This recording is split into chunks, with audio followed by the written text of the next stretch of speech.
Kia ora, everybody, and welcome to the Pitch Perfect podcast. We are a flesh and blood podcast that aims to educate, empower, and support the female flesh and blood community.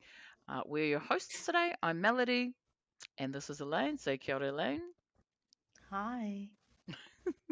So, this is our first episode for 2023. Um, Woohoo. Pretty excited. We actually did have another episode, but it kind of didn't work. So, we're kicking it off with some wonderful guests. And what we thought we'd do for this episode, because we're moving into a huge season. We've got Pro Quest coming up this weekend. I think some people have already entered.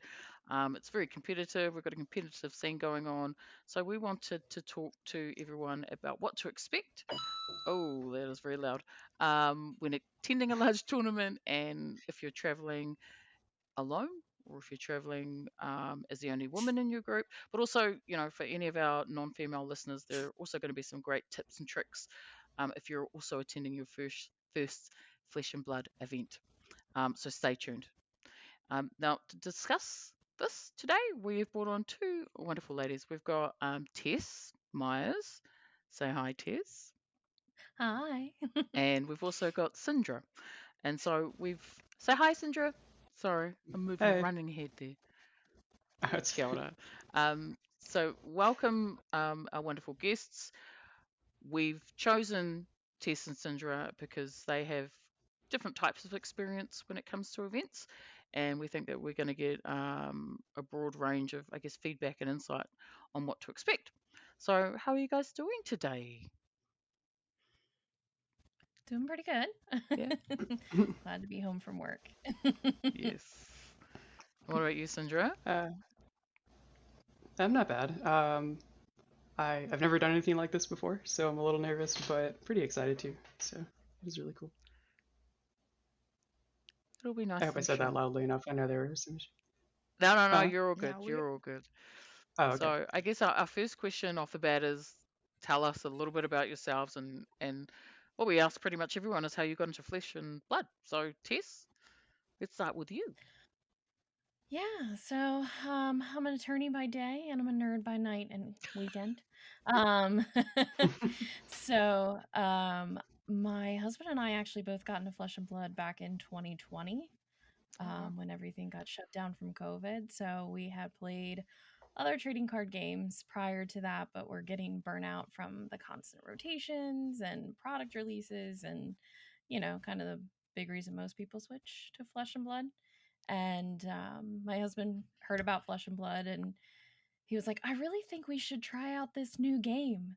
So we ordered a bunch of product and opened a bunch of packs and built decks and we fell in love and we've been playing ever since. So it's just been a great time since 2020. So you've almost been there since the genesis, since the beginning. Yeah. And what about you, Cindrah? How did you get into flesh and blood? Uh, Pretty much word of mouth. I have a really close friend who got into it for work basically, and then I heard about it from her, and I got started right around Everfest-ish time. Or no, when did I actually? Yeah, it was right then when I started playing some games like online. I don't know if Talishar existed at the time, but we were just doing like tabletop Nope. simulator and stuff because we don't live near each other. Um, but eventually, kind of got into Icelander when she came out and in CC and started playing her more. Though I never had any physical cards until Worlds. I don't have a local meta or anything, so I don't have anyone to like play with. So I haven't had a reason to get any, other than just really wanting to. Um, but yeah, and Worlds was my first event for this game, which is probably It's not a the pretty normal way big that event. goes. Yeah, so I played in the calling. I didn't do very well, but I had a good time, and that was fine. I just wanted to Yeah, win one game, and I did, so all love good. it. Yeah. So, Um, did you like crack a bunch of packs before Worlds, or did you like order a list of cards for your deck? I'm just curious. so I actually still don't have a deck like built physically. I actually borrowed cards um, from Mara because we went together.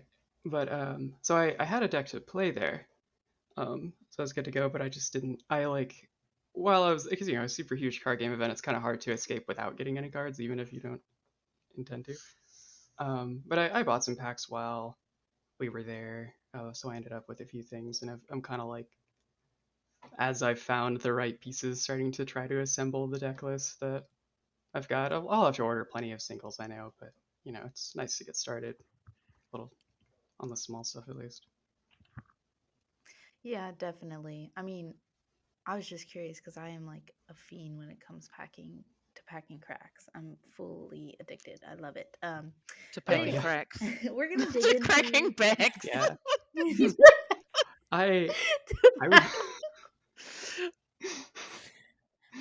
Oh, Lane. All right. She's had a long day at work, everybody. Did understandable. I say that or did You you say did. that? You said you've been packing cracks. I You'll hear it I when you didn't even listen know. back. I didn't even realize that I said that. I thought that you just said that. And Mm-mm-mm. anyway, I had a very long day at work. For everyone listening, so bear with me. But let's dig into the topic that we're here to discuss today, which is, attending events. So very basic opening question. Just talk us through the fab events that you've attended. Um, and I'm not talking like local armories, but you can mention those.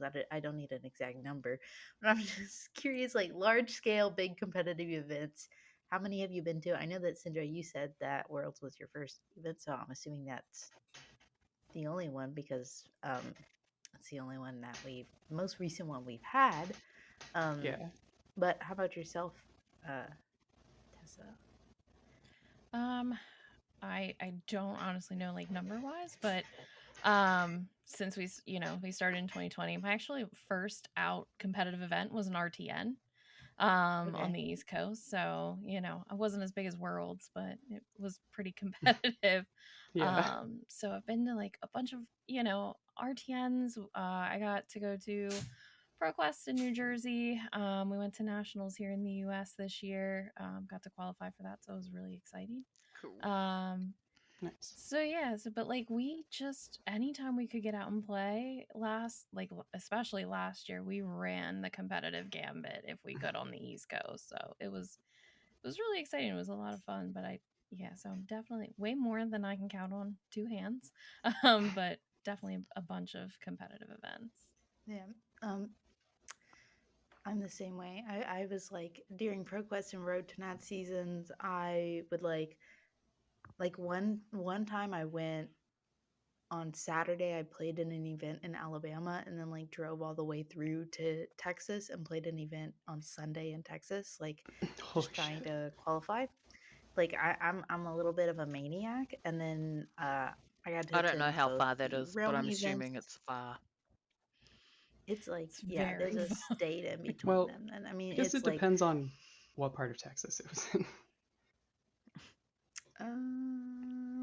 it's probably like 8.5 hour drive, like just from one to the other. Anyway, I'm a little bit, like I said, of a maniac. And I got to go to Pro Tour New Jersey and the world premiere for Uprising in Vegas, and then nationals, and then I went to both the realm events in Ohio.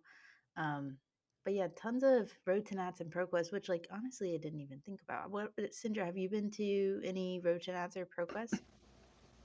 Not yet. Like I said, Worlds is the only thing I've been to, and I'm hoping that this year. So like I don't have a car or anything, so like it's hard for me to travel to stuff unless someone else I know is going and they're like able to accommodate that. But Yeah. hopefully this year I'll be able to kind of get moving and go to more events because I had a really good time at the one that I went to. So um, Um, Flesh and Blood events are so fun. Like I don't think I've ever gone and not had a good time, but they're mhm. like really, I mean, like attending them can be very daunting, I would say. Like I was very nervous before attending my first event, and then after that it was just kind of like, yeah, no, I'm just going to hang out with my friends and play cards. It's going to be an awesome weekend. Yeah. aside from like the competitive nerds of like wanting to perform well and like did I do enough testing and all of that. But anyway, the actual traveling to events uh is daunting.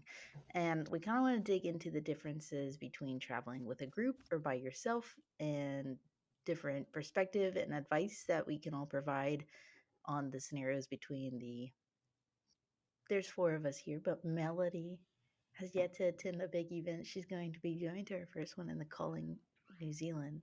Calling Auckland, right? It's in Auckland. Yes. Yep. hmm So I I'm would so love, excited for you. I want all the tips, insights, tips, traveling solo, getting around the event, being organized, like absolutely everything. I've been to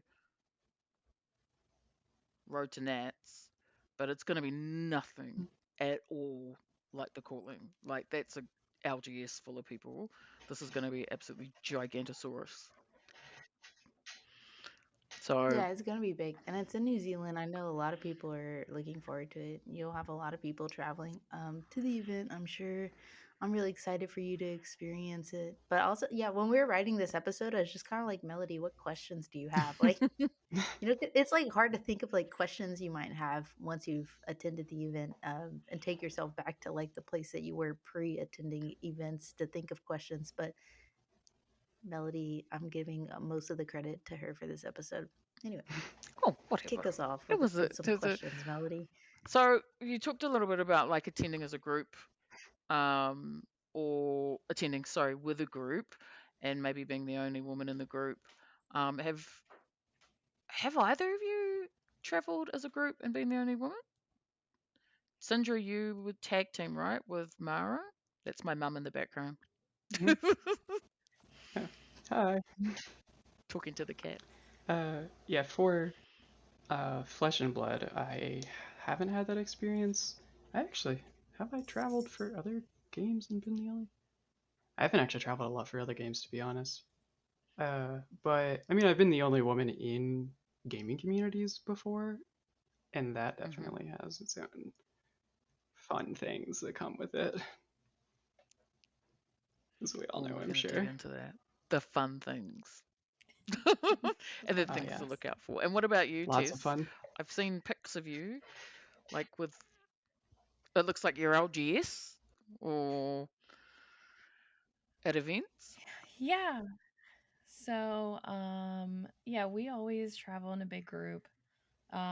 And I am always the only female in my group. Oh, Oh Um, man.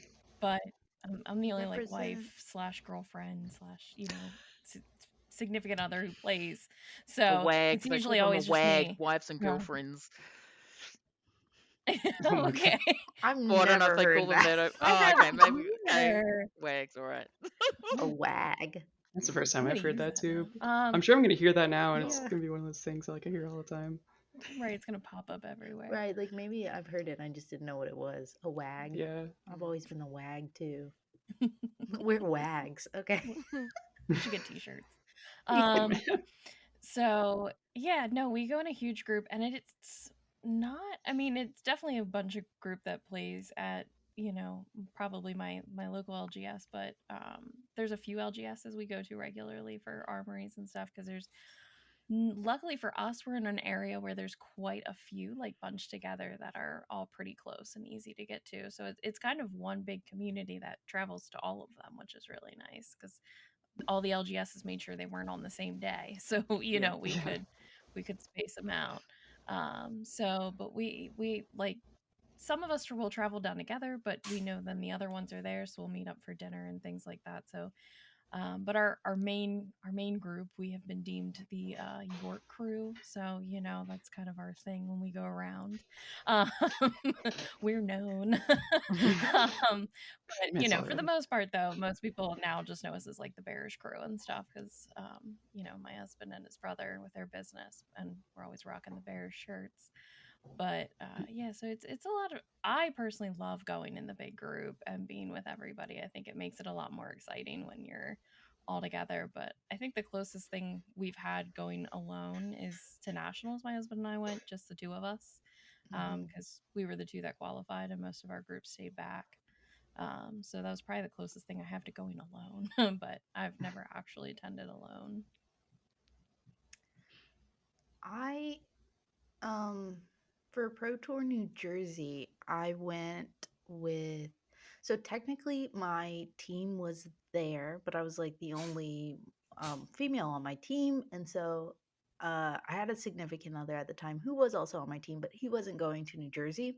So it was kind of like this weird, usually when we would travel to like battle gardens and stuff as a team, like my boyfriend and I could get a place, and then the rest of our team would, like, it was easy accommodation wise. But for New Jersey, it was like I had to figure out. I got my own hotel room because I wasn't gonna stay with you know, these guys on my team without my significant other. There, that's just a personal thing. Do whatever you're comfortable with. And Mm. so it was like different to figure out my own accommodations, even though I was going to be there with, like, I had teammates who would also be there. So that was kind of a different experience. We actually ended up staying in like two different hotels, which like which we'll talk a little bit more about, like, safety in when you're traveling alone. But like that was kind of like a weird thing because like would go somewhere, we'd go like different directions. So like I'd still want people to make sure I got back to my hotel alone. So it kind of felt like I was traveling alone. And then in Vegas, my mom wanted to go to Vegas, so we took a trip together to Vegas. But like she obviously wasn't attending and playing in the world premiere. She came around and like checked it out the first day, and then she was like, "This is nerdy." And then she left. She was like, "This is not fun to sit and watch you play cards all day. I'm gonna go hang out by the pool in the Venetian. Like, see you later," which totally understandable. So then like that was like another thing where I was kind of traveling to and from the venue alone again. and and then in nationals, I was like that. I completely was alone when I traveled up here. Um, so I guess like I've technically had experience traveling as the only female in a group, but then also traveling alone. I traveled with my significant other to the first realm event, and then by myself to the second one. So we got all kinds of different perspectives on this show today. Mm. So I'm just interested to notice if like the experience was different traveling as the only woman in your group. Like, I don't know if you have anything else to compare it to, or if there's anything, I don't know, any advice you'd have for a woman who might be traveling alone. Well, sorry, not alone, as the only woman in a group. Yeah, I mean, I Sometimes it think feels the like you're big alone. thing really, Mhm. yeah, it Yeah. does. um, no, but I mean, I think a big part of it is just having a group that you're comfortable with, that you're comfortable to be around. I mean, definitely helps that my husband's part of the group, but when we Mm. travel in our big groups, we get an Airbnb together, all of us in one big Airbnb. And there's been a time where we went and got like one of the big suites in terms of a hotel room with a few beds, and like just all crashed in there together. So it's they've all become like family to us. I'm such a motherly figure in my own way, so I sometimes joke around that they're my kids. So, and that's probably, definitely a big thing when you're the only female in a group. A lot of times you end up kind of being mom of the group. So, making sure everybody packed everything and is on time. So, Hopefully not um, you cleaning know, up after people and doing dishes and making food. no, Good. Oh, no, okay, good. no. I Yeah. will occasionally like cook and bake for them, but that's just because I love cooking and baking and stuff. So, it's of my own free will. Yes. Oh my goodness. So, that's not What a definitely great something they travel expect. partner. Mm-hmm. That's where all the snacks are at. Go hang with Tessa and them, Yeah. or Yeah. Yeah, there's actually a dad at our local LGS, and he's the one you want to go to for snacks because he opens his bag and he's got like fruit chews and granola bars, and like he's the one you Oh want man. for snacks. Okay, I need more people like that at my LGS who just have like snacks on them. I would love Yeah, that. really. wouldn't that be you though, Elaine, with pickles in your bag? Okay, well, no one ever wants my snacks because they're all pickle related snacks. I No mean, I one would. I'm not ever gonna lie. cares for them. I actually like in my office I have like what my most important drawer in my oh my gosh, I just hit my cat. Oh, Not he's fine. He just I think it was his hand. He pawed at me when I like anyway. oh. Moving on. Sorry, I'm so scatterbrained.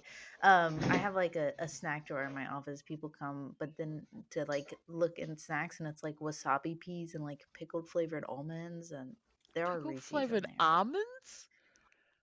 Yeah, that's That sounds yeah. pretty good, actually. I They didn't know are that was a delicious. thing. Sandra, if you ever find them, they're like the blue ribbon, just like pickled. They're like Oh my spicy god. pickled flavor almonds too. They're really good. Yo. Anyway, we can not seem to film an episode without talking about pickles. That was my fault, actually. I bought them up. My apologies. It was my fault this time. All right, before we move on to other aspects, and while we're still on the topic of just like traveling to events, Sandra, I know you only went to World so far and you attended with Mara, but you do have or said you had experience with other like events and other games. Have you like what's your biggest piece of advice for someone who might be traveling with a group or traveling by yourself or Um, I think it was honestly what was already said, where like make sure it's a group that you're very comfortable with. Like people that you trust and know really well, or at the very least, like have some people in the group that you really trust. If it's like, I mean, obviously, if it's like a really big group and you just don't quite know everyone super well, you can't really control that. But if you have some really close friends there, that can really help a lot.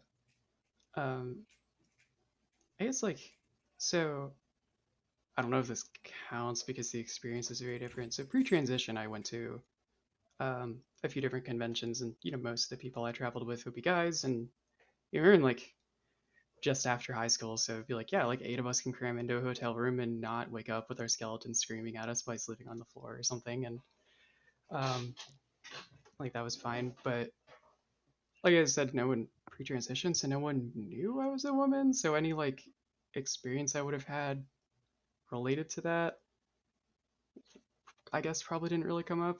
I've definitely like seen some people have issues and obviously tried to do my best to help, but um, unfortunately don't have What kind of much issues? to offer on that. Uh, I'm interested. like someone a friend of mine knew a woman who was like, I mean, I feel like this is a thing at like a lot of conventions, at least from what I hear about, where like, oh, approached by some guys that were like definitely a bit older than her and trying to get her to go up to their room and stuff. And like she Ooh, said no, but then I heard about it later and I'm like, yeah, we need to report this. But she didn't really have a description for who they were, so I don't know if anything happened when we did. Um, we can but talk about that stuff in yeah, like our that. safety section. I say we'll definitely talk about that, but I will say that in my experience of I haven't had anything like that necessary, but I have had like experience where I'm going through something that maybe only a woman will understand. And the event staff, my cat is like really Crazy. being noisy back here. He's being crazy right now. He's attacking my hand. He's jumping around. He I knows you're recording. apologize. He's like, I He's want to be in being the show. crazy. I know it. Like he's Yeah, never like this. Oh, that's not true. He's a little, but usually it's when we alright. record, he calms himself. He's not today, but anyway. That's fine. Cats But get views. the I'm event sure it's staff at okay. Flesh and Blood, like yeah, I've gone to them about stuff before, and they've always been like very nice and very helpful and understanding. So, I will say that if you are if you are uncomfortable or feel like you should report something, don't hesitate to do it. You know, like reach out, even just like talking to your friends about it. If you're at an event and something can make you uncomfortable, you feel nervous about something, um, say something. Speaking of nervousness, Hmm. we all have I think anxiety and nervousness when venturing into the unknown, and attending a large Oh scale yeah. event for the first time is no exception to that. Phew, segue. Um, so, like before attending your first event, what would you say that you were most nervous about, both like socially and then also like from a competitive play standpoint? And how did you like manage that anxiety or for prepare to face that anxiety? And kind of what advice would you give to someone who might feel the same way? Uh, I don't know which one of us you want to. Tess, go. Do you have any experiences like that, Oh, or do you okay. just do you feel amazing before you go? You're like, you Yeah. know what? I don't have any anxiety or nervousness. I'm Um, just gonna rock this shit. I am Yeah, I'm gonna kick always all these very people's ass. anxious when I go. So I guess like our first real super big event, like at a convention and everything, was Pro Tour One in Jersey, and I mean, I was like super excited for it. I could not, wait to go, but I was also really nervous because I was just, used to the smaller events, and I had never been to like a convention center full of people playing it, card games and everything. So, because when we played trading cards before, we just played at a local LGS. We were never really super competitive in a game before Flesh and Blood. I don't know what it is about this game, but it makes us very competitive. So with Pro Tour, I was extremely nervous just because I was like, there's going to just be so many people from around the world, and I know there was going to be like phenomenal players there. This is kind of like the creme de la creme from around the world and things like that. So um it was just really nerve-wracking because I thought I was like, I do fairly well at my armories and stuff like that, but I'm like, maybe I'm not really on this play style level. But once I got there and just started talking to people, I'm very much an extrovert. So, I'm very good about striking up conversations and things like that with my opponents. And it was just a great time. So, just very quickly on, I got a lot calmer and everything. And, everybody's great. Every event I've ever been to, everyone's just super patient and just really kind and helpful and everything, as you're playing the games and stuff. So, it's one of the reasons why I love this community. But since then, I still get kind of the nervousness about being competitive wise, going to the big events, in the sense of, I really want to do well, and everything along those lines. But in terms of actually just, the nervousness of a big event, I guess I don't really have anymore. It's just kind of the excitement because, they're just we've gotten to know so many people along the East Mm. Coast and everything from going to all these events. So it's just cool to see some of the people you only see at these big events or every now and again when they show up,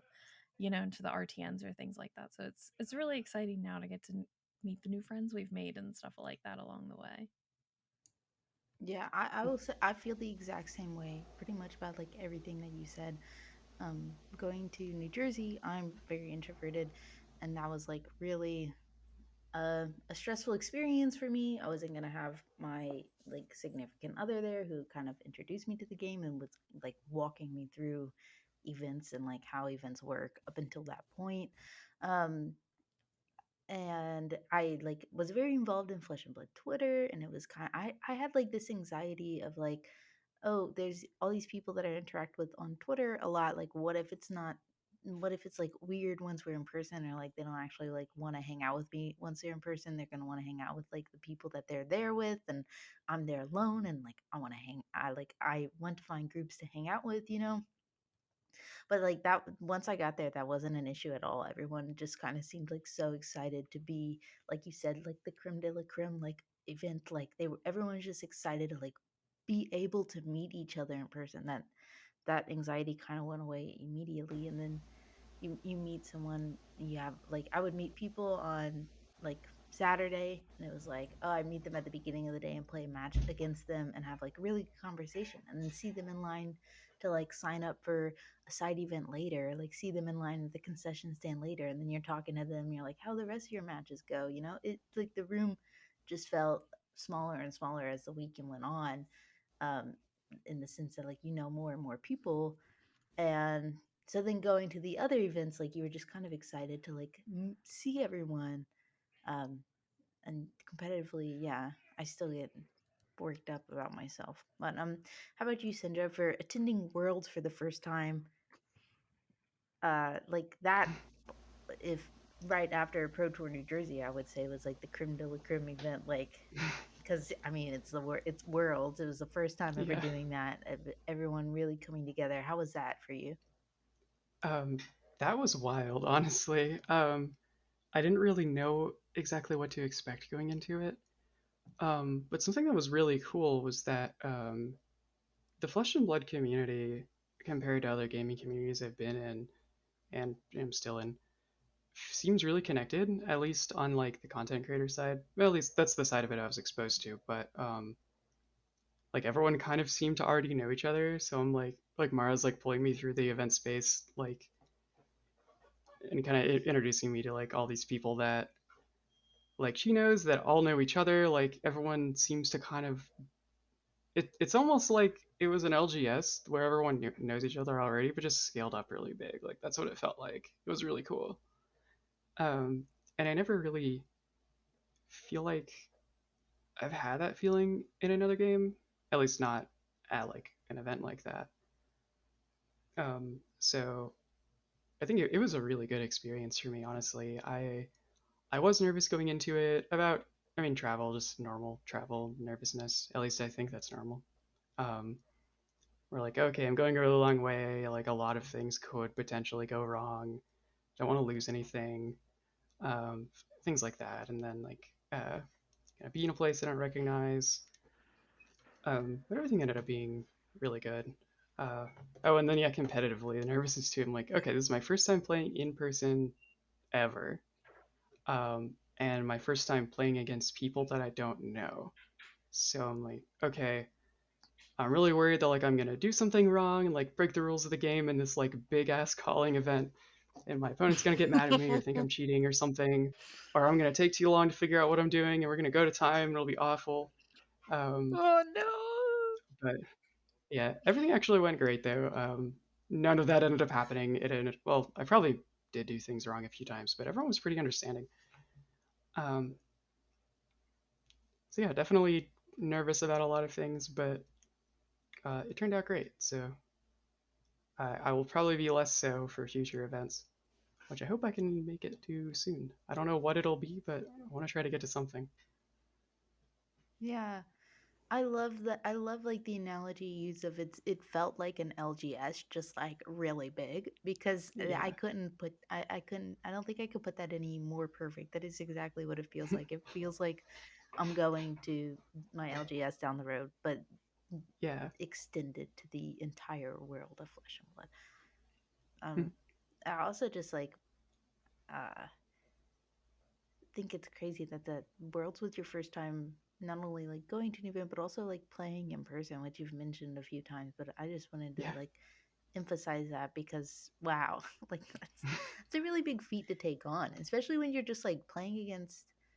It's like for what found really interesting and what I guess wasn't even an anxiety of mine because it wasn't something I'd even like thought about was just how unfamiliar with the meta that I possibly like would be or could be because I'm only exposed to like the heroes that are played at my LGS of like 7 people, right? So I'm like play like I'd never there are some heroes that I'd like never played against and it's like I didn't really know. You're kind of just guessing like, oh, how am I sideboarding for this matchup or like how am I approaching this matchup and for my first big event, like that wasn't something I was thinking about. Like I wasn't to that stage of my gameplay yet. But and I feel like you probably had the same experience if you were just playing, or you can correct me if I'm wrong, but like if you were just playing with friends online, you're probably just used to playing whatever heroes your friends were playing, and then you're kind of sitting down, which I remember that being like nerve wracking, but also being like really cool and exciting to like see heroes that I had never seen before in play and like kind of get a better feel for them. yeah. So, well, I did start off playing Wizard against Illusionist, so I went right into Ooh. hard mode immediately. Um, but not at the event, like when I started playing online with Mara. Um, Oh, wow. Okay. Yeah. but because it's basically like, okay, I don't really care if I lose. I'm just learning to play, and this is the hero I think is cool. It was Kano at the time, and then she had Prism, and we're like, all right, let's see how this goes. It didn't go. Oh my god, that's a hard Go matchup. well. No. I So don't. you've always been a wizard player then, right? You play Icelander now? Yes. Yeah. Like, yeah. Mhm. Okay. Wow. I know you have more Huh. brain power than I do. Yes. Yeah, like a lot of respect to you. The Thanks. fact that your first match was Kano v Prism, like, yeah, I, I can't. I no, I Dory v No. Katsu was my first ever game. You know, that's my Yeah. brain power learning how that to was play this my first game game. too. I Dory think v mine Katsu. was Yeah, Viz no, versus but if Oldham. yeah, no, I. Oh, Ugh. that's Oh not a good man, match. And that was they were against even very Kiwis, and I evil. almost beat them. Yes. That was Ah, the good old I did play a little days. bit of Viscerai when I was Ugh, trying out heroes. Oh yeah. good old room blade. All right. Did you guys have any like expectations before attending the event that and like how were maybe they met or not met? I know we kind of talked about like anxieties, but if do you have anything else to add on to that? Like expectation wise? Honestly, when I went to like my first, well, just my first event and as well as Pro Tour, I was just expecting everybody to be super competitive and just standoffish, I guess, and because that's what I was used to, like just from the other trading card games, even just like at our local LGS, like you went for an event and it was like, don't talk to me, we're here to Oh, win kind of oh. thing. And Sit down for the it game wasn't against the that person, put in way. headphones, and never Flesh look and at you. Blood has but no, Flesh and Blood has never been that way. Like even at our LGSs, RTNs we've gone to, Pro Tour, it's never been that way. You sit down from your opponent immediately. They're like, "Hi, how are you? How long have you been in this game? Where are you from? What's your hero? Is this what you always play? That kind of thing." It's really great, and I think that's why I do love it so much, and I'm so willing to travel and go to all these events and stuff. It was way beyond my expectations because I was just, and I think that was part of the reason why I was always so nervous in my first events, because that's what I thought I was going to be walking into. And the fact that it wasn't like that at all was phenomenal, and is still phenomenal in that sense, because that's just the feeling I get whenever I and wherever I go for this game. That's really Yeah, Flesh interesting. and So Blood it's is like really you. good about that. Sorry, was there lag?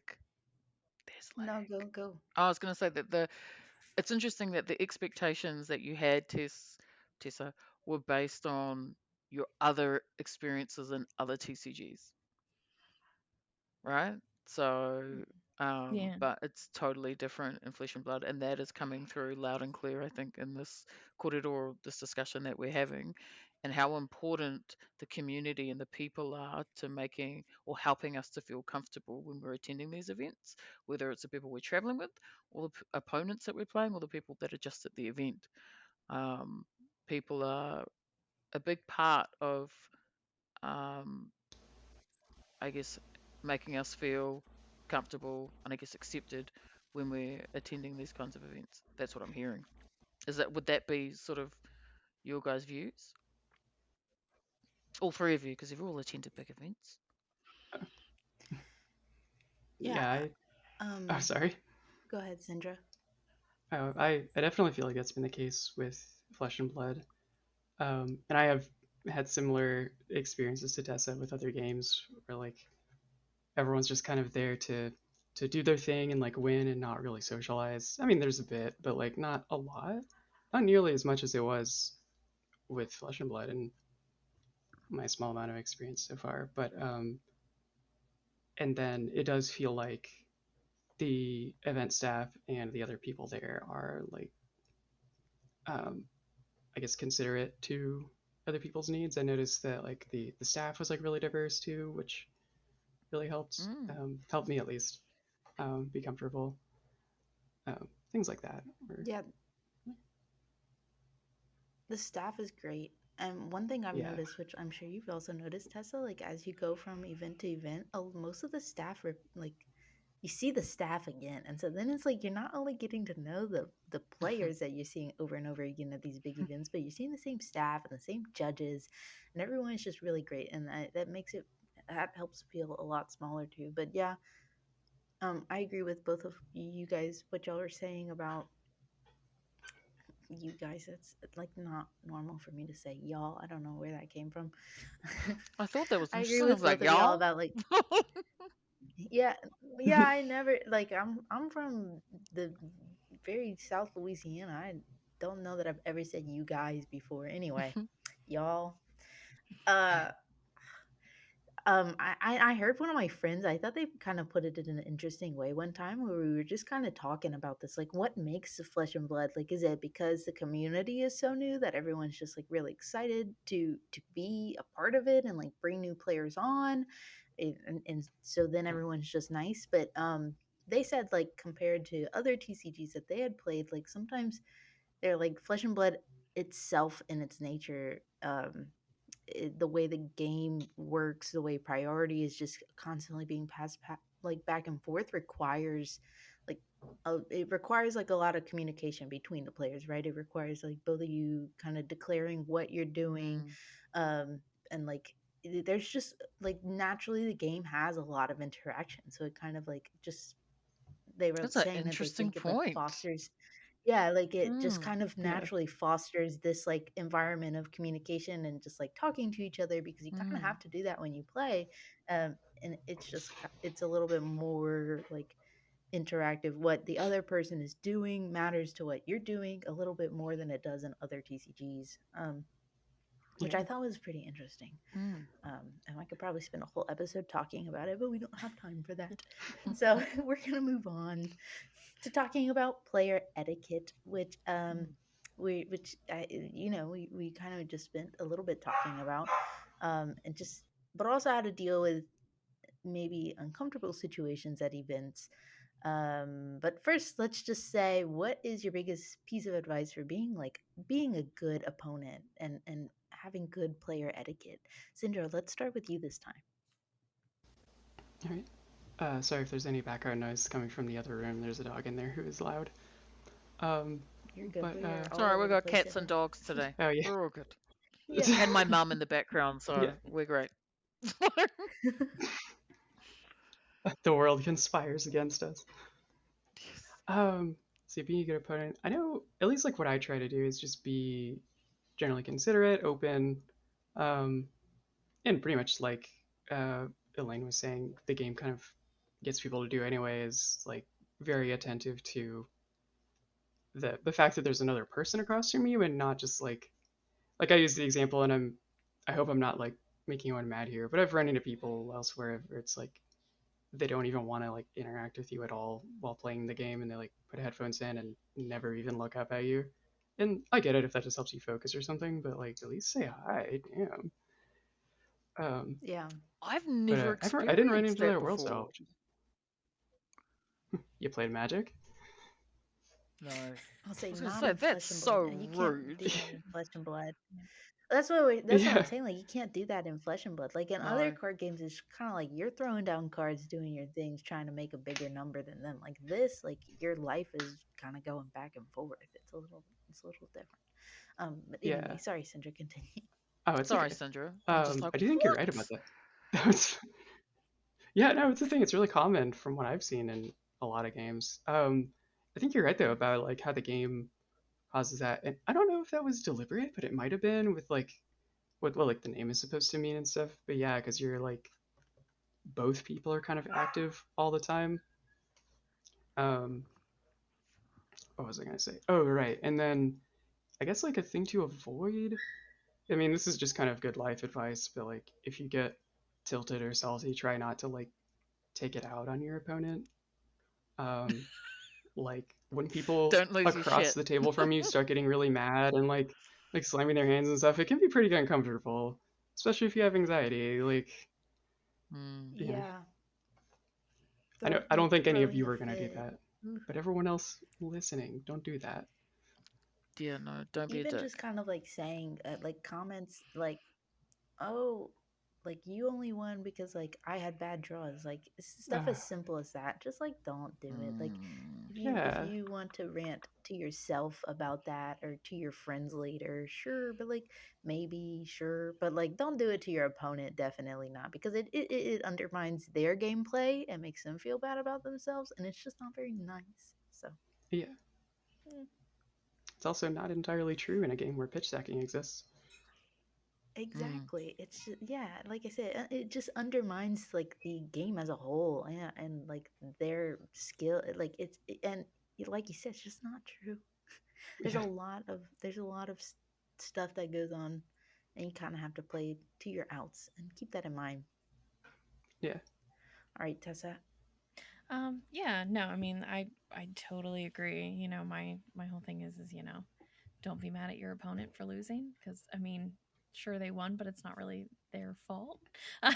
you know, yeah, that they it's not bad that they won. And I am very much I just love the game so much and I love the mechanics of the game and the way like some people can build their decks and the way their heroes can work and I am very much somebody like if you sit across from me and you just have like one of those god turns that are just amazing, I'm like, I deserve to lose. This is amazing. Like I'm yeah, like, I'm honored that this happened Mm. against me kind of thing, because that's and that's kind of our play group too, is a lot of times, they're just like, what are you even doing right now? This is amazing. This is wonderful kind of thing. So, I'm very much like, I will celebrate your win, and your yeah. amazing plays and things like that. And it's cool when you have that play in the person, your opponent, because I've had opponents do the same thing, and they're like, stop, like, what are you doing this, like, because um, I'm back on Dorinthia right now, but I played Viscerai before, and I had this like crazy turn, at Sonata. Nats, and the guy I played against, yeah, and I had this guy that I played against, and I heard like the rest of the day he was going up to his friends and saying about this one crazy turn that I had because it just blew his mind, and I was like, that's awesome. That's really So cool. I really, I guess that's one other thing that I love about this community. But no, I mean, obviously, yeah, it's just be kind, be nice, don't take out your frustrations. I know we're competitive and we all want to win, and it sucks to lose, but in the same breath, you can't just be like rude about it and mad at your Yeah, opponent. Just be happy for them and kind of keep going with your day because when my husband and I have a saying in this game, and we always say, when it's your day, it's your day. Yeah. yeah, You're either in it or you're not. Yeah, yeah. Like I your, would oh, I'm sorry. go ahead. Oh, I was just gonna say, like, your opponent came to win too, so like, it's not like they did something wrong because they beat you. That's both of your objectives is to beat Yes. the other, Yes. or each of your objectives. Yeah, sorry, my cat just he's being crazy. He keeps distracting me. Um I am I'm the exact same way, Tessa. Like if I don't care who wins or who lose, like we are going to probably, at least I am going to be like laughing during our match. Like Mm. I'm like, I love watching my opponent do stuff. I'm like, ooh, and then they'll do stuff and I'm like, well, I was not expecting you to do that. Or like, oh my gosh, that was really cool. Can you show me that after the game? Like, like Yeah, I am always making maybe too many jokes during my matches, but I just like to have a good time. But for a piece of advice, I would say, as like someone who struggles a lot with social anxiety, like when you're sitting down across from someone and they're like talking to you, or like well, I always like to ask my opponents, like, where are you from, like when did you start playing like how long have you been playing the game, what got you into it. Like I like to, while we're shuffling these decks, like make small talk, and like that people do it to me, and I've done it to people and they're not like very receptive to it, and I don't know why that is, but I would just say like I like to keep in mind that if someone's doing that to me, they might also struggle with like social anxiety. So just be conscious of the fact that like any effort that your opponent is putting in to like have a good time during the match, like that might be a lot. That might be taking a lot for them to do that socially. And so like be receptive of it and respectful of it. Um but yeah. Okay. let's talk about safety That cat. at events. It's like, Um, I know, like he's like all over me right now, and I'm really trying to like stay focused. Okay, good. jeez.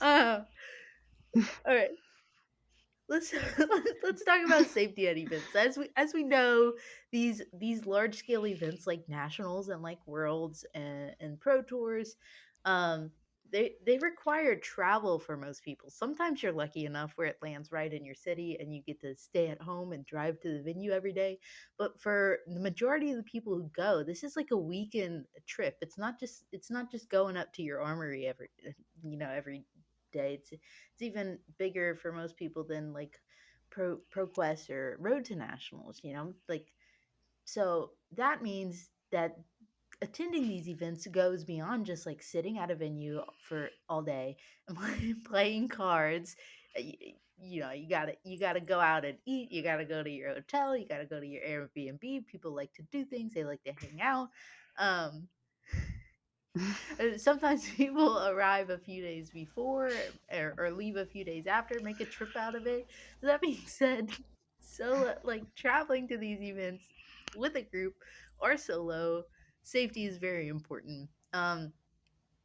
So let's talk about some safety tips. Has anything ever happened to you at an event? Not like necessarily at the venue, but were you ever felt unsafe? Or you were particularly aware of your safety? Like, how did you handle that? I'm all right. Take it away, Tessa. Let's go. I don't really know. Like like we personally haven't, I haven't felt that. Maybe it's just because I am always in a group, or at least have my husband with me, kind of thing.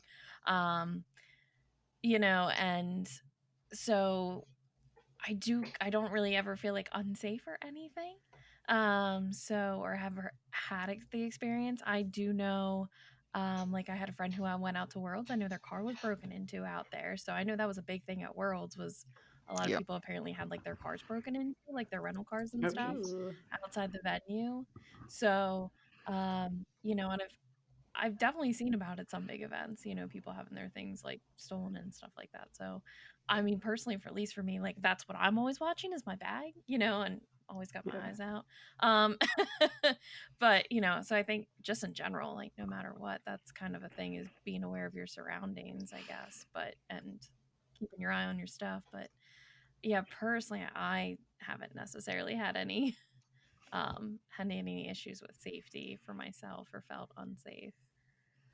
yeah, but What those about are good safety tips too. Like mm, you mentioned things that make you feel safe. Staying with a group, being with a group, that's a big aspect of safety. And like having people there, just also being aware of like other people's safety. Like you said, like you heard someone's car got broken into, and then you can kind of pay attention to that. Um, and that is one of the benefits of traveling with a group is that you kind of have people, so you're not alone. I was traveling alone, like when I went to New Jersey and had teammates that were staying at a different hotel than me. Like my hotel, I would walk to, and they would Uber to, but like they would always walk me back to my hotel and like Uber from my hotel to their hotel, which like I was super appreciative about because I didn't want to walk alone. Same thing for Nats and Vegas. Like like people would you like walk me back. The only time I actually said like, "Oh, you guys don't need to walk me back. I'll be fine," was at Nats, hmm. and I ended up getting followed by some not flesh and blood people, just like random people on the street were catcalling me and following me, and I gave myself a concussion because I was rushing so hard to get into my hotel that I hit myself in the face with the door, Oh, and jeez. fractured my nose also. So I would Ooh. say don't be uh too sure of yourself and your surroundings. Just be aware of them. Make sure people are walking you to and from. Even if you're traveling solo, if you just like meet some people at the event, you guys go to dinner after, and just I would always ask like, "Hey, you guys mind walking me to where I'm staying?" Like they, I don't, I can't imagine that people would say no. Do it yourself. if you just say like, "Hey, I don't really feel safe walking alone. Like now it's dark. I have to walk through like over here. Um, so yeah. How about yourself, Sindra? Sorry, I'm Um, just looking at your I, cat. d- I, I I'm doing my best. Sorry, it's Sandra, okay. you go. I'm just ignoring the cat. I love your cat. Oh, okay. Um, I agree with all of that. I think just paying attention to your surroundings and not getting like complacent about safety is Mm. all really good idea. Also, Mara and I almost rented a car for Worlds. Now I'm glad we didn't do that. Because we were Yeah. considering it, but we ended up not doing it. We're like, oh, it's gonna be cheaper to not, and then yeah, good thing we didn't. But oh, something I did want to bring up because I have had like a few years ago I had another trip that was really far, like multiple layovers and stuff, and I was alone for that. Um, I don't know how easy this would be to do because I didn't really think about it until later, but trying to like research the airports that you're going to be passing through Mm. beforehand if Hmm. possible, because I actually had times where like I got lost in the airports. Like the one in this case, I was traveling outside the country, and the airport in Seoul, Korea, is enormous, and I could only all imagine. the signs aren't. Yeah, it's insane. And then there's a language barrier and everything if I'm trying to get help from Mm. people, and like that was kind of scary. I'm glad that layover was long, Yeah. so I had time to figure it out. But um, yeah, so like I guess anything you can do to kind of mentally prepare yourself and know as much as you can ahead of time about what you're going to need to know is really good. Yeah. I think complacent is a really good word. You said that. Don't be complacent about your safety, and Mm. that's really good. A way to put it. Like if you are going to feel unsafe about a situation, just say something to someone.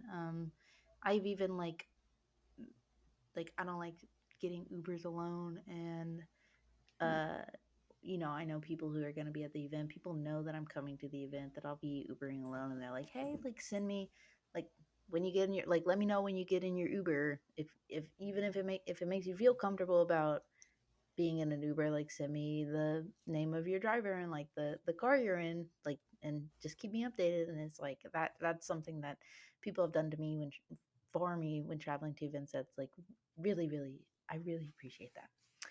Okay, That's a good last idea. question because we're getting tight with time.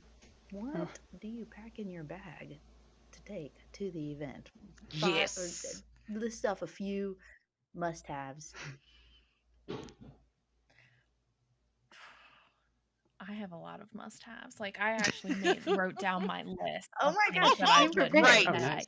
So so whenever I go to an event, and if we're going for, like, the one of the big weekend events, I have a packing list for everything that goes in my suitcase, and I have a packing list for everything that goes in my, like, event bag, Hmm. that You're I'm so taking. organized.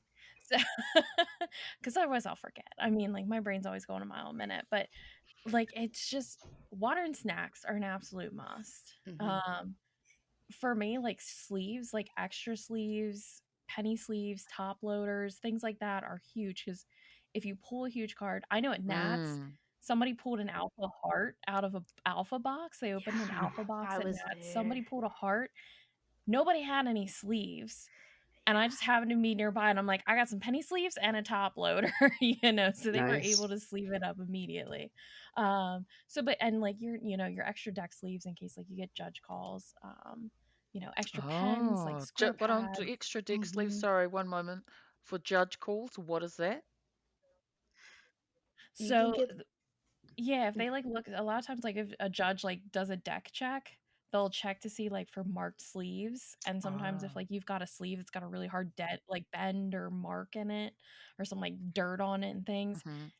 sometimes the judges are pretty Yeah, nice and they other times they'll like. be like, you need to change the sleeves on Okay, these. So cool. like I make sure, I've I got my deck re-sleeve. sleeved up, but I've Yeah, got extra sleeves in case that happens. I can just take it right out and That's good. change it. So Good to and I've know. had sleeves rip on me before. So yeah, yeah. those are Yeah. I always re-sleeve my deck like either that morning or the night before, because like even just shuffling your deck a few times, like the edges of your sleeves can get bent, and then that's considered marked, and you can get like an IP penalty for that. and I actually don't know that. I'm not a judge, but you can get penalized for that. Yeah. um, and so, like, yeah, deck sleeves, that's a big thing. At Nats, I didn't have any, and I ended up having to buy some from the vendors there, which, like, was fine. It worked out. Uh, but then I'm, like, picky about my sleeves, and I didn't get, like, sleeves that I usually would have liked to have. So bringing your own is a really good And saving yourself some idea. money is great. So, Yeah. sorry, Yeah. continue, Yeah. Tessa, with your list. Yes, this is fantastic. Yeah, no, so that I always make sure I have multiple masks because I know at least a lot of the bigger Hmm. events here still require you to wear masks. Hmm. So I always bring like two, and they're really cheap on Amazon. They're ear savers that you can hook the mask onto behind your head instead of your ears. So Oh, that's really nice when you're on like you're doing a 12-hour, flesh mm. and blood day with a mask on or something crazy. Um, so that's pretty much the extent. Chapstick's a huge thing. I do mints when I have masks because I don't want to smell bad breath all day, or anything like that. So, but yeah, no, those are my absolute musts, and they're always like on my thing. Is just I think the big thing is probably like your sleeves. That's Hmm. always like the biggest thing for mine is making sure I have. Plus, if you want to play like a sealed event, like as a side event, you've already got your own Mm. sleeves Yeah. because it bothers me when my decks aren't sleeved, and that's just a personal preference, I think. So, um, but yeah, those are my must-haves when packing. I'm gonna text you the next time I'm packing for an event and be like, "Am I forgetting anything?" Absolutely, You're so organized. absolutely, and like my husband's got a different checklist because we make sure he's got his like battery pack and Oh, charging cable and stuff in his bag. So, oh yeah, some bearish products, things like Yes, that. So, you know, I make a packing list for him as well. I'm like, we got to make sure we got everything. so organized. I Yeah. love it. how about yourself, Sindra?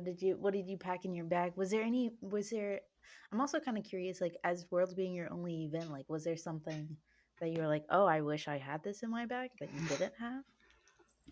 So funny thing about that is I made the mistake of not having an event bag that time. Obviously, I had like my suitcase that I brought for my clothes and everything, but I didn't have a bag that I brought to the event other than my purse, which I was able to fit like the deck in, but that's it. So don't do that. Don't be me. Um, I think after having that experience and just like knowing of other people's experiences and everything, I definitely agree with what Tessa said about the snacks and the water and everything. Um, Water, especially, kind of, because I think it's a thing that isn't thought about very often, but is really important. Although, if it's in, like, if it's going to be cold and the bottle's going to get condensation on it, make sure it's not too close to your cards. Um, Hmm. Mm. Something, It's a good tip. yeah, uh, something I thought of that I want to bring into future events that I've done before for Magic and just didn't for this one for some reason is in addition to like sleeves, I think bringing an empty deck box can be really good if you're going to be playing in like limited or something, or just opening packs that you Yes. get while you're there, because then you have Mm. somewhere to put Yes. like a lot of cards at once. Because I ended up actually just carrying a lot of cards around. Thankfully, I did manage to find a box at one of the vendors that they didn't need like right at the end, so I was able to at least transport the cards home. Um, but for the most part, everyone was like, "Yeah, we need all of these boxes," and no one was selling deck boxes. I was like, "For sure, one of these vendors will be selling deck boxes and sleeves and stuff." I think I saw sleeves. I don't remember for sure. Did not see anyone selling deck boxes. Um, Yeah. I have a question um, for Very good Tess and points. Elaine. What? With the bags that you took, are they Yes. backpacks or are they sling bags or is it a holding bag? Did you pack another extra bag inside there?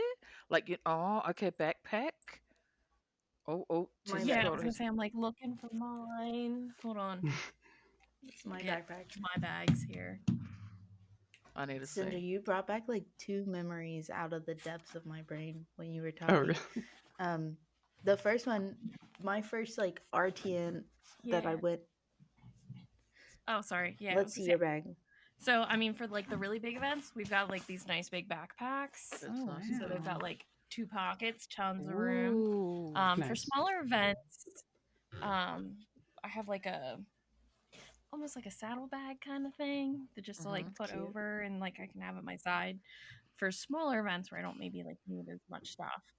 So probably like our RTNs and things like that will carry that, but we each have like a big backpack when we go to the big weekend event because then you can fit, your blitz deck, your CC deck, your extra box for your sealed cards Yeah. and packs, Yeah. all your sleeves, like your boat, Your all your mat mats. case, your bloody Yeah, your everything. mats. Yeah, Yeah.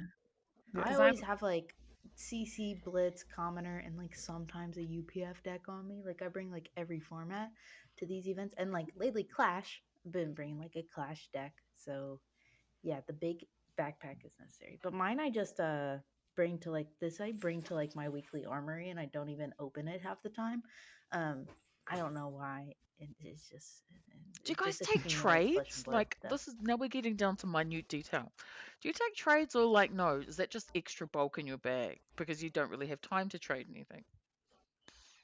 I do. I take it. Yeah, because sometimes you're looking for stuff or like you just like Tessa said, like sometimes you pull like when I went to New Jersey, I pulled a cold foil command, not a cold foil command, a rainbow foil command and conquer, and Hey, an that's pretty ally awesome. like out of some prize packs that I sweet. got from a box of arcane that I brought with my prize tickets, and so like yeah, I bring that on there just not even necessarily to trade, but in case there's something I want to stick in that binder, like I always Mm. have it on me.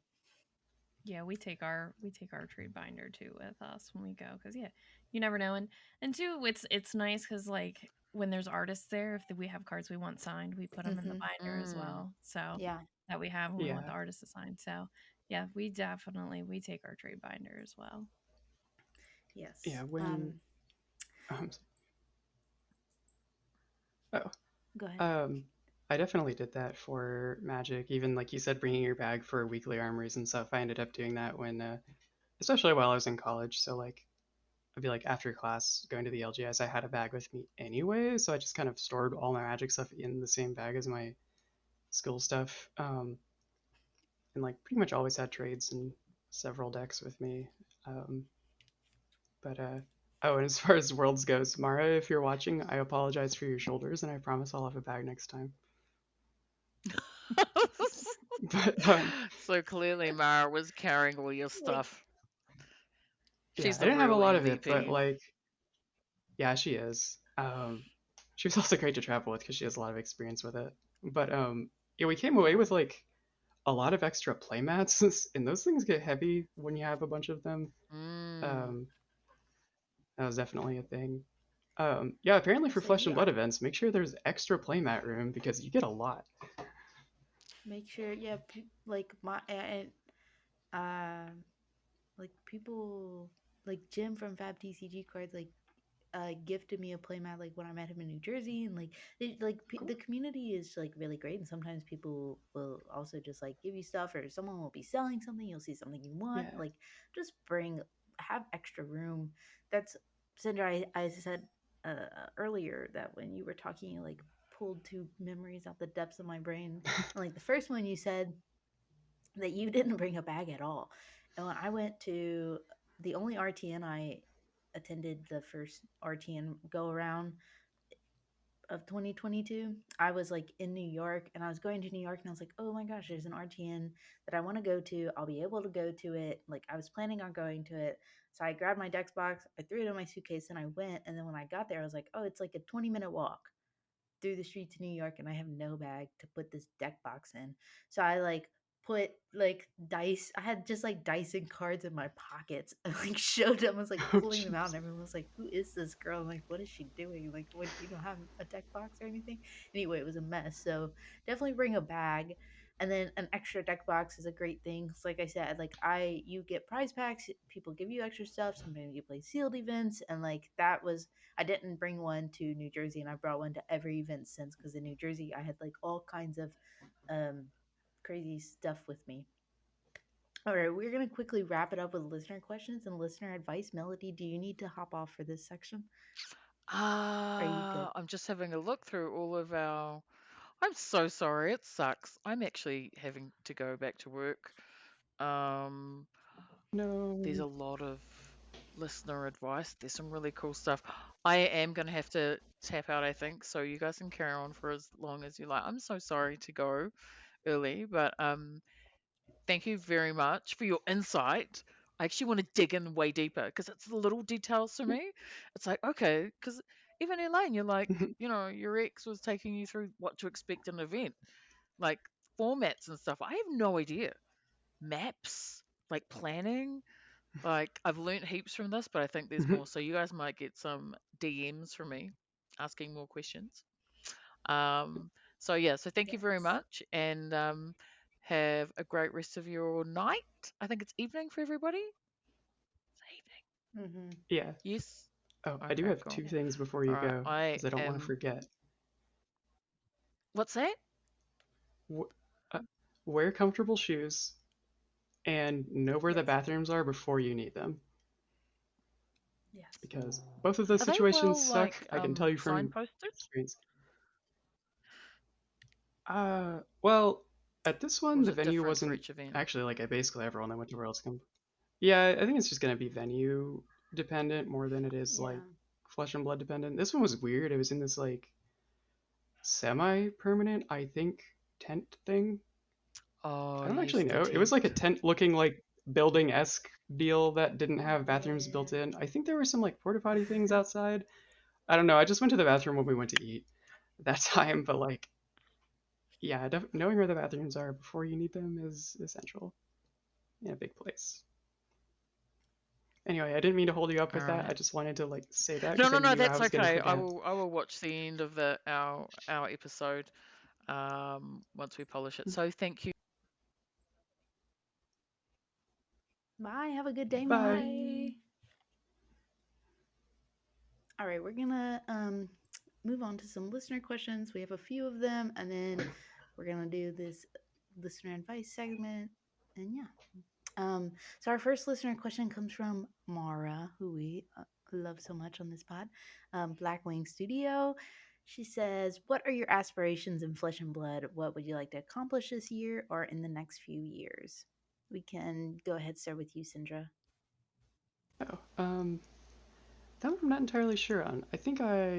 Well, I want to play more. I like baseline. I want to actually play this game more because I haven't played like barely any since Worlds, and I really need to get back rolling so I can get practice again. But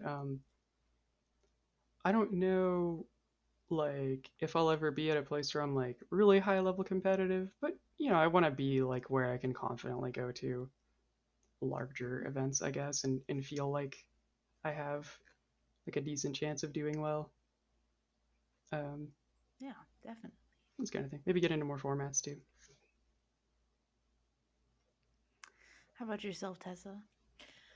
I think my goal for this year is just to like win a somewhat bigger event, like maybe like an RTN or ProQuest or something. I've done a lot of top eights, top fours, top twos, but I've never actually won anything. So, and Oh, those are smaller events. I think the best I've done at a really big event is I was like 106 in the calling at Nats, so that was pretty cool. Oh, Yeah, I almost made it to day 2.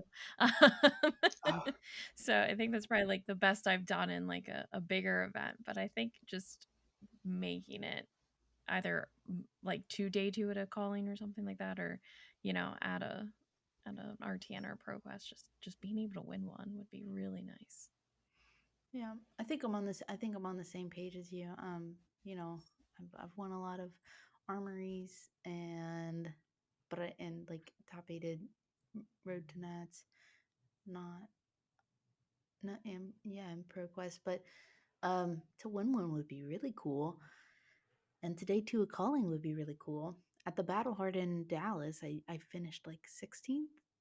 That was like my first. I'd been playing like a month. That was like my first oh wow. big event that I went to, I guess, which I completely forgot to talk about this entire episode. Um, but that was yeah, it's the best I've done, and I think it was just a beginner's luck. Because I haven't done that well since. But so yeah, I think I'm on the same page. All right. Our next question is captive comes from Captive Goat. And Captive Goat says, "How many snacks do you bring? Oh, and tips for battling exhaustion. Also, I get worn the fuck down." Um, Tessa, take it away. We'll go with you first. Personally for myself, I only ever pack a granola bar because I'm somebody who just like doesn't eat when they're in the zone. So, Hmm. and that granola bar can last in my backpack for a few events. But I know other people who pack like a bunch of snacks. I think it just is it's you, like what you are comfortable with and what you Yeah. think for your own self.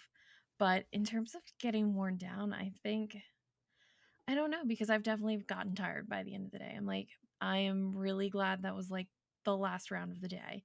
I just think no matter what, you're gonna get tired. But I think, just staying hydrated, just like I guess keeping in the moment with the excitement and the adrenaline kind of Yeah. at least keeps me going, throughout the event. But I'm not really, somebody else might have better advice, at least on not getting petered out by the end of the day.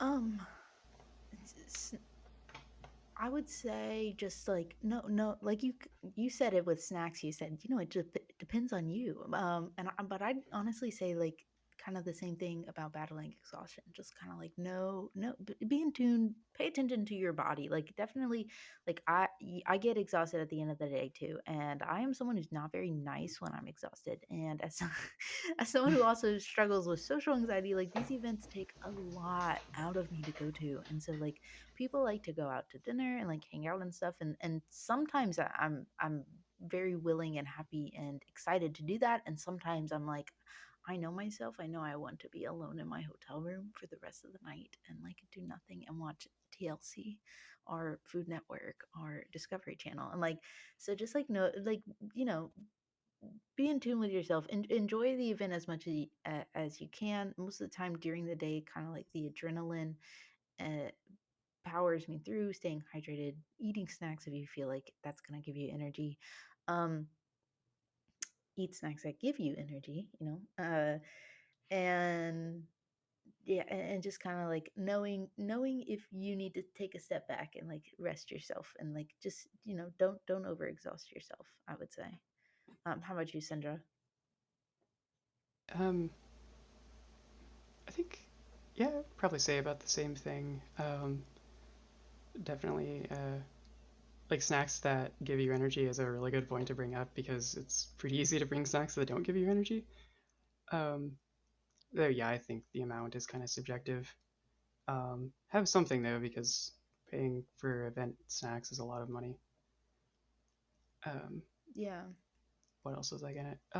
I guess this is kind of a like preparation thing that also kind of varies person to person. But if you, um, I guess depending on like how much you have to think about your deck, like play by play.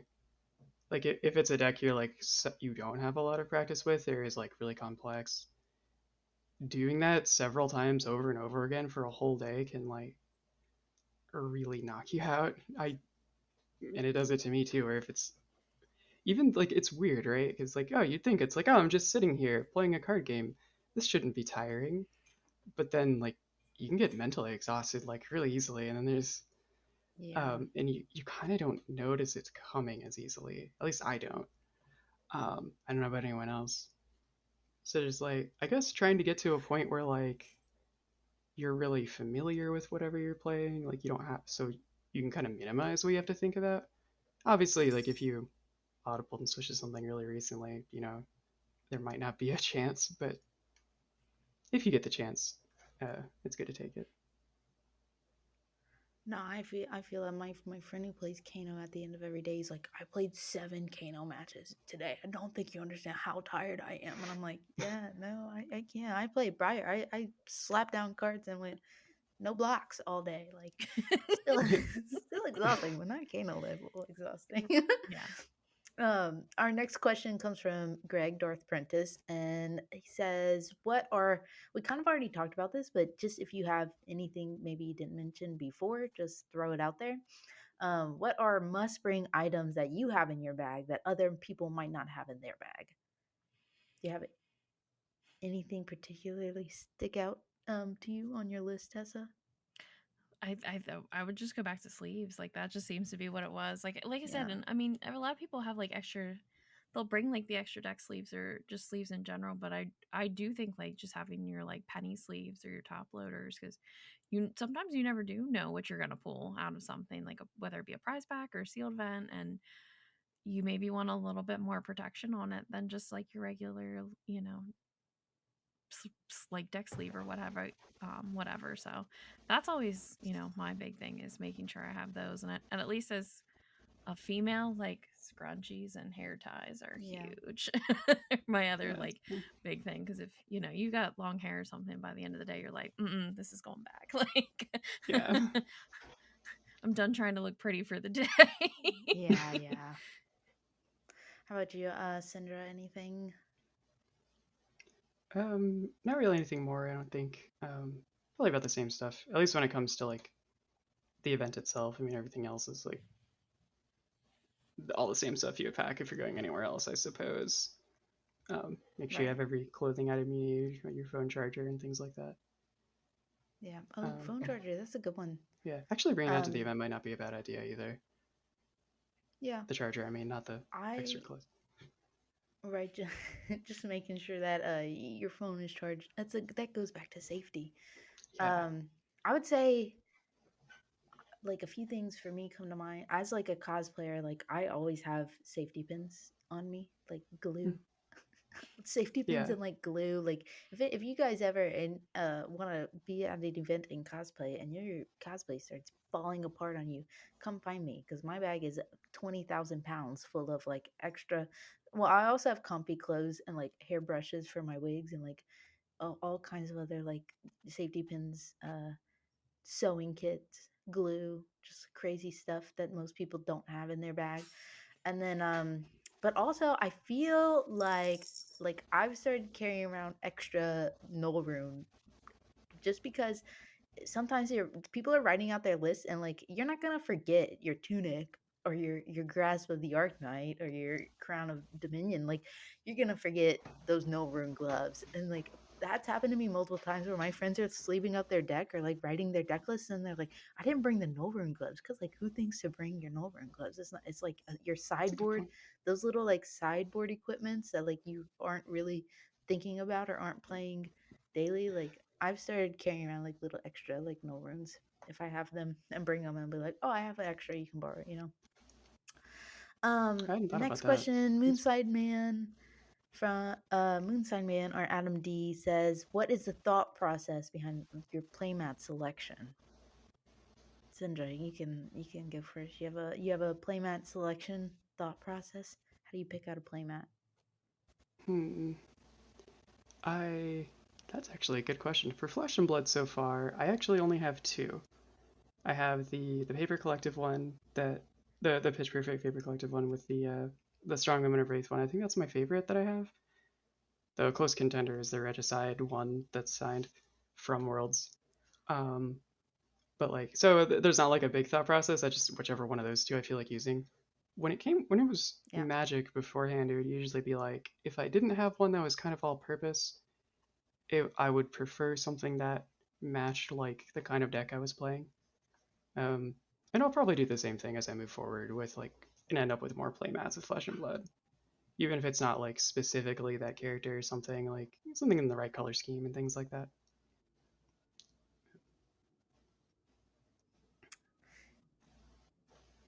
Is there like an airplane? Is that in my house or someone has an airplane flying over them?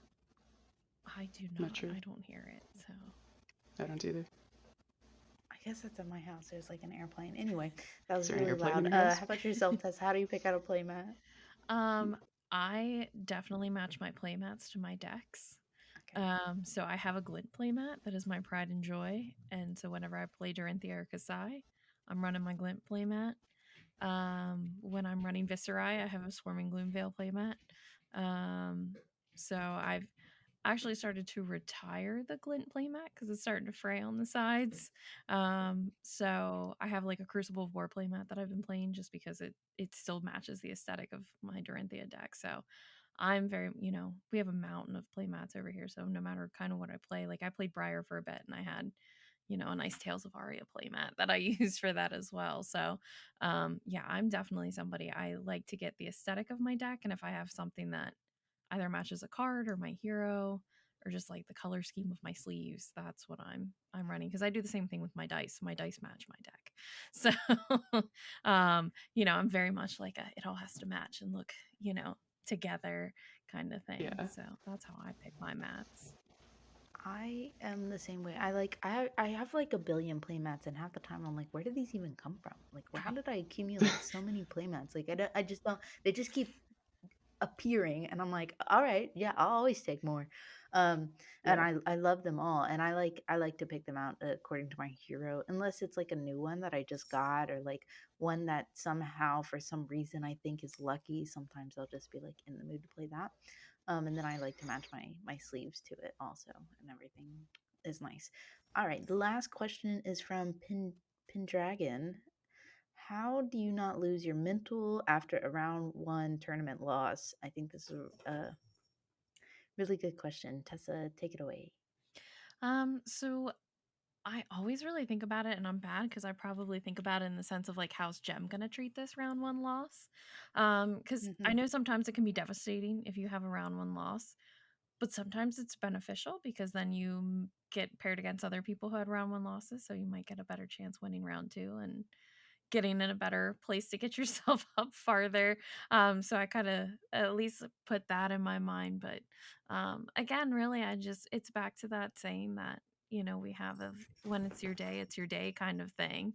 Um, um, your cats are on a terror. I know they're like on it today. I'm like, I don't know what is going on back here. I didn't give them catnip or anything. They're just going crazy on their own. But yeah, no, it really is like, that's how I just think, like, when it's your day kind of thing. It's like, well, I just was not meant to win that match kind of thing, and as long as I feel like I did my best, with the game and how the match went, just like I said, we're competitive. It sucks, when you lose, but in the same breath, it's like, what more were you gonna do? What Yeah. could you have really done to make it any different? So How about you, Cinderella? Those round one losses. How do you stop them from getting you down? Um, I think I'm actually very similarly to how Tessa does. Like I think about kind of how like, well, okay, maybe the next one will be easier because of that. But also just do my best to like, okay, what can I learn from that match going forward, and then after that, just try to keep my mind in whatever match is coming up next because that's the one that I can affect. So it's helpful to care more about that than the sticking on the one that's already over. Yeah, round one losses are they can be tough. I try to just kind of like maybe take a moment, reflect, like, okay, what maybe like what did I where could I have done better to like that game where maybe I couldn't would have not lost the game if I'd have done this, and like try and just take a moment, reflect, um like uh take a moment, reflect, be like, okay, this is how I can improve for my games going forward for the rest of the day. Like let's crush it and just try and keep mentality high. I don't know that there's not anything that I necessarily like do besides that to try and keep my mental good. Actually, this is kind of funny. I go into after like before I play a ProQuest or Road to Nats or any like big event, and I'm feeling like nervous and I'm putting a lot of pressure on myself. Like I always go into the bathroom, I look in the mirror, and I say, "You know how to play the game. Just play the game, Elaine. Like you know how to play the game. You know what decisions like are good decisions in this game. You know how the game works, so just play the game and trust yourself." And like I give myself a little mirror bathroom prep talk of not even like you're gonna do great today, like woohoo, like go crush it, don't forget. I just say like you know how to play the game. You've played probably not millions, you've played hundreds of games before in your life. You know how to play the game. Just trust yourself, do the best you can. And that's how I pep talk myself, and I actually find it very helpful. So,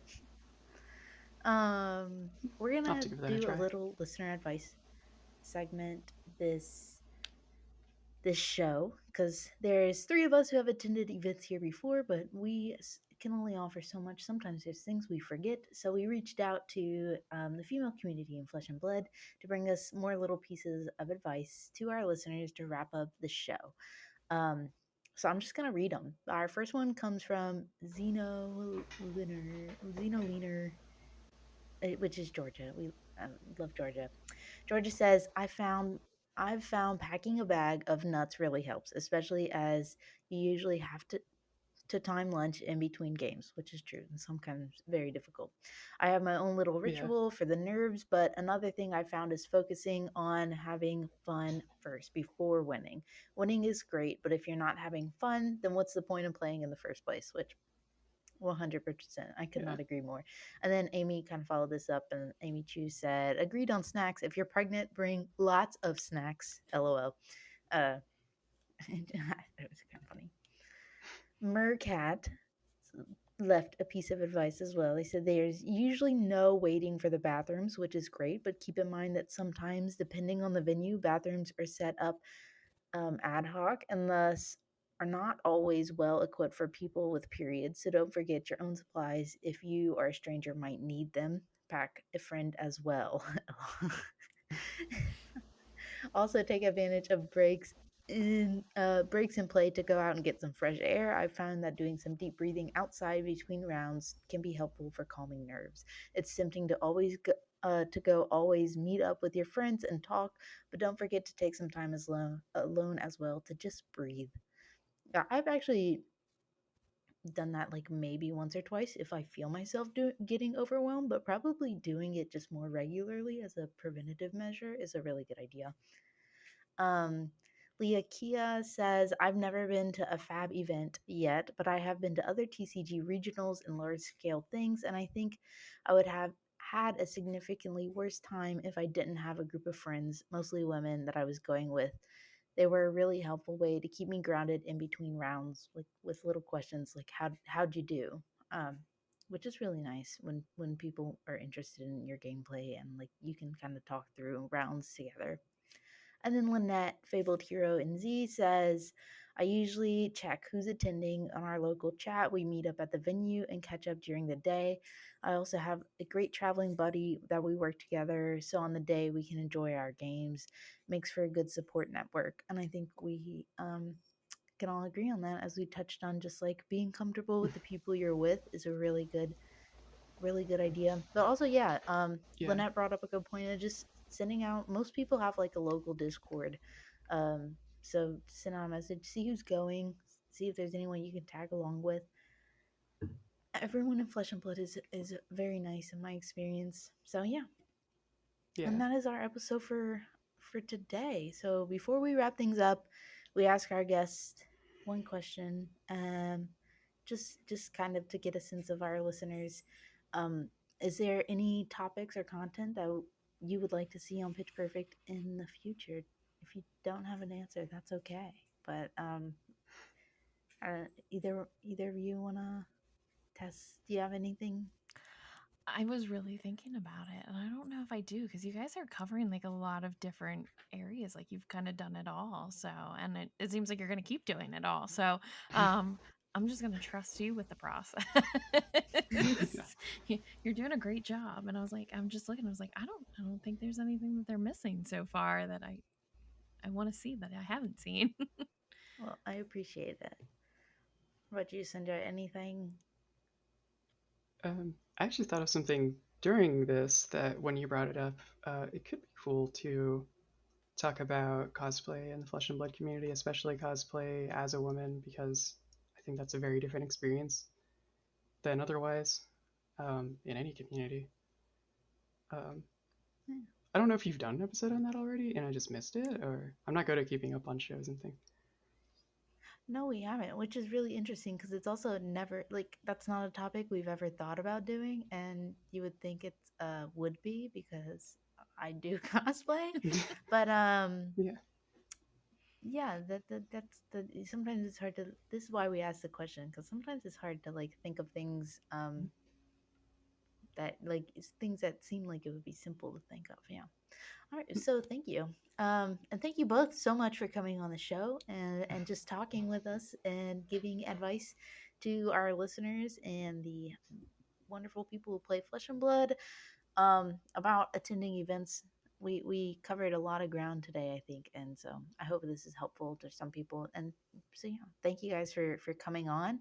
If you want to take an opportunity to plug yourself, let anyone know where they can find you if you want to be found. If you don't, that's fine. And anything you might have going on, if you have anything going on. I just want to give you guys the opportunity to take a moment to do that if you'd like to. Um, so, Cindrah, do you have any? Um, I don't really have anything to plug right now. I might in the future. Who knows? We'll see. But if you see me on Woohoo! Discord, as I'm just Cindrah, usually with some other words in the Fab community, so you'll recognize me if you see me on there. I mean, I know you do because we're on your server, but yeah. To anyone else How that about I'm yourself, talking to right Tessa? now. Yeah, I mean, if anybody wants to reach out to me, I actually run the Femmes of Fab Facebook page. So started that just after being like going to enough events and being the only woman in an entire like RTN. So you'll see me posting on there a lot. But I'm also in the Pitch Perfect Discord. I'm pretty sure I'm Mrs. Ladyface and on Discord, so you can check me out. And also, if you see me in a big event, just come up. I'm usually in, I mean, we're not hard to miss. I'm part of the group that's in the bear shirts because my husband and his brother are the ones who run bearish acrylic cases. So, come find me, come talk to me. And I love meeting new people. Yeah, awesome. All right. Well, thank you guys so much for joining us this week. Thank you, everyone, for listening this week. And until next time, we'll talk to you later. Bye.